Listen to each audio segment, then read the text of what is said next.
तो आइए दोस्तों हम लोग बात करेंगे वेक्टर्स और उसके टाइप्स की। पिछले लेक्चर में हम लोगों ने देखा था, पिछले वीडियो में, कि फिजिकल क्वांटिटीज जो है, हर वो चीज जो मेजर की जा सकती है, वो दो अलग अलग टाइप्स में हम लोग क्लासिफाई करते हैं। एक है स्केलर, एक है वेक्टर। स्केलर क्या होता है? जिसका सिर्फ हम लोग मैग्नीट्यूड बताते हैं। जैसे फॉर एग्जाम्पल 5 किलो वजन, या कोई जैसे मान लो मैं एप्पल खरीदने के लिए गया तो 5 किलो एप्पल बोला तो 5 किलो बोल देना सफिशिएंट है ना। तो 5 किलो ये स्केलर हुआ, मास स्केलर है, उसको डायरेक्शन की जरूरत नहीं है। लेकिन अगर मुझे कोई ये पूछे, फॉर एग्जाम्पल मैं खड़ा हूं एक नासिक डिस्ट्रिक्ट में, और मुझे अगर कोई बोलता है कि मुंबई कहां पर है, तो मुझे उसको डिस्टेंस भी बताना पड़ेगा कि 200 किलोमीटर का अप्रोक्सीमेट डिस्टेंस है मुंबई का, और किस डायरेक्शन में उसको जाना है वो भी मुझे बताना पड़ेगा। तो वो फिजिकल क्वांटिटीज जिसमें मैग्नीट्यूड के साथ साथ डायरेक्शन बताना भी जरूरी है, उसको हम वेक्टर्स बोलते हैं। ठीक है, तो ये हुआ शॉर्ट रिवीजन पिछले वीडियो में से। अब हम बात करेंगे कि वेक्टर्स के टाइप्स कौन कौन से हैं डिपेंडिंग अपॉन द स्पेशलिटीज। तो सबसे पहले वेक्टर वो है जिसके पास मैग्नीट्यूड भी होता है और डायरेक्शन भी होता है। फॉर एग्जाम्पल फोर्स, जैसे मैं 10 न्यूटन का फोर्स अप्लाई कर रहा हूं किसी ऑब्जेक्ट को, अगर इधर से अप्लाई करूंगा तो वो फोर्स अलग होगा, उधर से अप्लाई करूंगा तो वो फोर्स अलग होगा, क्योंकि इधर का डायरेक्शन उधर है, उस उधर का डायरेक्शन इधर है, तो डायरेक्शन भी इंपॉर्टेंट है, इसलिए फोर्स को हम वेक्टर कंसीडर करते हैं। चलो आओ देखते हैं उसके टाइप्स। उसमें सबसे पहला जो टाइप है वो नल वेक्टर है। Null itself represent something whose value is zero, जिसका वैल्यू जीरो हो उसको ही हम नल बोलते हैं। इसी तरह से वो वेक्टर जिसका मैग्नीट्यूड जीरो हो उसको हम नल वेक्टर बोलते हैं। ठीक है, डे टू डे लाइफ में ज्यादा कुछ इसका यूज है नहीं, सिर्फ इतना है कि अगर कोई नल वेक्टर किसी वेक्टर के साथ ऐड होता है या किसी वेक्टर से सब्ट्रैक्ट होता है तो उसका वैल्यू एज इट इज रहेगा। जैसे फॉर एग्जांपल 5 माइनस 0 वैल्यू होता है अगेन 5, 5 प्लस 0 वैल्यू अगेन होता है 5। तो बेसिकली ये है कि नल वेक्टर किसी वेक्टर के साथ अगर हमने ऐड कर दिया तो उस वेक्टर का वैल्यू एज इट इज रहेगा, नल वेक्टर को किसी वेक्टर से सब्ट्रैक्ट कर दिया तो भी उसका वैल्यू एज इट इज रहेगा। डेफिनेशन की हम बात करेंगे, null vector is the vector whose magnitude is zero, उस जिसका मैग्नीट्यूड जीरो हो उसको हम नल वेक्टर बोलते हैं। सिंपल है। अब नेक्स्ट पॉइंट है यूनिट वेक्टर। तो यूनिट का क्या मतलब होता है? वन। बेसिक यूनिट का अगर आप मतलब देखेंगे तो उसका मतलब होता है वन। तो उस वेक्टर को यूनिट वेक्टर बोलते हैं जिसका मैग्नीट्यूड वन हो। ठीक है, उसका डायरेक्शन होता है लेकिन मैग्नीट्यूड वन होता है। अब वो कैसे फाइंड करते हैं? Vector divided by its magnitude. अभी आप लोग देखेंगे कि यहाँ पर एरो है मतलब वो वेक्टर है, यहाँ पर एरो नहीं है मतलब वो वेक्टर नहीं है, वो सिर्फ एक नंबर है, मैग्नीट्यूड है। जब हम डिवाइड कर देंगे, for example 5 along with the direction, this is vector, और यहाँ पर 5 है तो 5 5 मैग्नीट्यूड कैंसल आउट होके 1 आंसर आएगा, डायरेक्शन एज इट इज रहेगा। तो यूनिट वेक्टर का मतलब ये होता है the vector whose magnitude is 1। ठीक है, लेकिन उसका डायरेक्शन होता है। अब आप बोलेंगे कि सर इसका यूज क्या है, डे टू डे लाइफ में हम कहां पर यूज करते हैं? तो देखो, नॉर्मली हम ये जो डिस्टेंस है हमारा हाथ का, यहां से लेके यहां तक, ये 1 मीटर कंसिडर करते हैं। ठीक है, अब अगर कोई भी इंसान मुझे किसी भी चीज का डायरेक्शन पूछे, फॉर एग्जाम्पल उसने पूछा कि यहां पर जो है नदी कहां पर है, तो मैं उसको डायरेक्शन कैसे बताऊंगा? ऐसे हाथ करके डायरेक्शन बताऊंगा।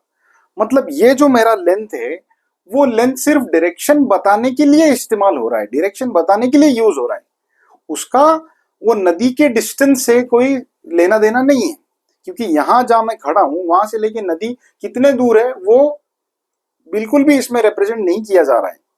सिर्फ ये जो मेरा हाथ है वो डायरेक्शन बताने के लिए यूज किया जा रहा है, इसलिए यूनिट वेक्टर का यूज वहां पर होता है जहां पर हम डायरेक्शन बताने की कोशिश करते हैं। ठीक है, तो ये हो गया यूनिट वेक्टर। अब बात करेंगे इक्वल वेक्टर की। तो पहले बात करेंगे डेफिनेशन की। What is equal vector? Equal vectors are those vectors whose magnitudes are equal as well as directions are also equal। Magnitude भी सेम होना चाहिए और डायरेक्शन भी सेम होना चाहिए, तब हम दो वेक्टर्स को इक्वल वेक्टर्स बोलेंगे। फॉर एग्जांपल यहाँ पर एक वेक्टर है, वेक्टर ए, जिसका मैग्नीट्यूड है 5, मतलब बेसिकली इसका लेंथ 5 यूनिट्स है, उसका डायरेक्शन है राइट की तरफ। यहाँ पर वेक्टर बी है, अगेन उसका मैग्नीट्यूड है 5, उसका डायरेक्शन भी है राइट की तरफ। तो अगर दोनों वेक्टर्स का मैग्नीट्यूड जैसे कि 5 5 सेम है, दोनों का डायरेक्शन राइट में है वो भी सेम है, तो तब हम इन दोनों वेक्टर्स को बोलेंगे इक्वल वेक्टर्स। आ रहा है समझ में? ठीक है।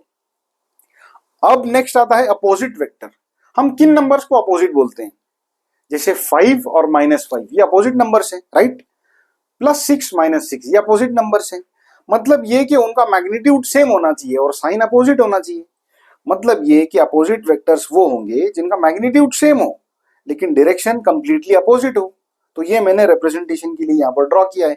ये जो वेक्टर राइट में जा रहा है ये लेफ्ट में जा रहा है, दोनों का मैग्नीट्यूड सेम है। तो ये हो गया अपोजिट वेक्टर। अब हम बात करेंगे अगले वेक्टर की, पोजीशन वेक्टर। तो जैसे कि आप देख सकते हैं मैंने यहाँ पर डेफिनेशन लिखा हुआ है, the vector which gives the position of a point with respect to origin of a coordinate system is called null vector. मतलब जैसे मुझे इस पॉइंट का, ये जो पॉइंट है ये किस पोजीशन पर है ये डिफाइन करना है, ये बताना है किसी को, तो मुझे क्या करना पड़ेगा? एक कोऑर्डिनेट सिस्टम कंसीडर करना पड़ेगा। ऐसे for example this is X, this is Y, और ये उसका ओरिजिन है, ये कंसीडर करना पड़ेगा और बताना पड़ेगा कि वो पॉइंट का बेसिकली एक्स एक्सिस के ऊपर डिस्टेंस कितना है, वो एक चीज बतानी पड़ेगी, और उस पॉइंट की वाई एक्सिस के ऊपर डिस्टेंस कितना है ये बताना पड़ेगा, राइट? तब हम उस पॉइंट को लोकेट कर पाएंगे। तो ओरिजिन से लेकर हम उस पॉइंट तक एक वेक्टर ड्रॉ करेंगे, जो वेक्टर ये रिप्रेजेंट करेगा कि उस पॉइंट का पोजीशन क्या है। तो एकदम सिंपल है, पोजीशन वेक्टर मतलब वो वेक्टर जो किसी भी पॉइंट का पोजीशन बताता है किसी कोऑर्डिनेट सिस्टम के ओरिजिन के रिस्पेक्ट में। मतलब ये जो कॉर्नर है, इस कॉर्नर के रिस्पेक्ट में उसका पोजीशन बताने वाले वेक्टर को हम पोजीशन वेक्टर कहेंगे। आ रहा है समझ में? Very simple. उसके बाद आता है रिजल्टेंट वेक्टर। आप देख सकते हैं रिजल्टेंट वेक्टर, उसका नाम ही बता रहा है कि वो रिजल्टेंट है। मतलब क्या? The vector which gives the resultant effect. दो वेक्टर या तीन वेक्टर या न्यूमरस वेक्टर्स का जो रिजल्टेंट वेक्टर रिप्रेजेंट करने वाला वेक्टर होगा उसको हम रिजल्टेंट वेक्टर बोलेंगे। फॉर एग्जाम्पल यहां पर एक बॉल रखा गया था यहां पर, अब एक वेक्टर ने उसको यहां तक डिस्प्लेस कर दिया। फॉर एग्जाम्पल एक बच्चे ने उसको यहां लाके रख दिया, दूसरे बच्चे ने यहां से उसको यहां डिस्प्लेस कर दिया।